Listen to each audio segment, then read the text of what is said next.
ભાઈ સાચે કહું તો આ દેશમાં ગરીબ માણસને દરેક પગલે ત્રાસ જ સહન કરવો પડે છે। એક રસ્તા કિનારે એક મહિલા પોતાની નાની લારી લગાવીને રોજગાર ચલાવતી હતી। એ લારી ફક્ત એક લારી ન હતી, પણ એના પરિવારની રોજીરોટી હતી। એ મહિલાની થાકેલી આંખોમાં પણ હિંમત અને સંકલ્પ સ્પષ્ટ દેખાતો હતો। પણ કદાચ એ સંકલ્પ નગરપાલિકાના અધિકારીઓને નહીં દેખાયો। થોડી વારમાં નગરપાલિકાના લોકો ત્યાં આવે છે અને એ મહિલાની લારી હટાવી દે છે। પણ વાત ત્યાં સુધી જ અટકતી નથી। એ લોકો લારીમાં રાખેલો ગેસનો સિલિન્ડર પણ જબરજસ્તી ખેંચવા લાગે છે। એ મહિલા રડતા રડતા અધિકારીના પગમાં પડી જાય છે અને હાથ જોડીને કહે છે, સાહેબજી કૃપા કરીને આ સિલિન્ડર નહીં લઈ જાઓ, મારા બાળકો ભૂખ્યા મરી જશે। તેમ છતાં પણ એ અધિકારીને જરા પણ દયા નથી આવતી।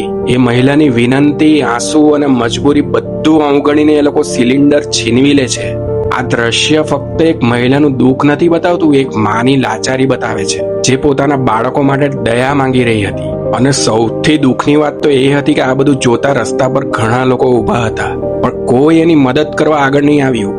પણ આપણે અને તમે આ મહિલાને ન્યાય અપાવી શકીએ છીએ। આ વિડીયો વધારેમાં વધારે શેર કરજો, જેથી આ મહિલાનો અવાજ લોકો સુધી પહોંચે અને જે લારી એના પરિવારનું પેટ ભરતી હતી એ લારી એને પાછી મળી શકે।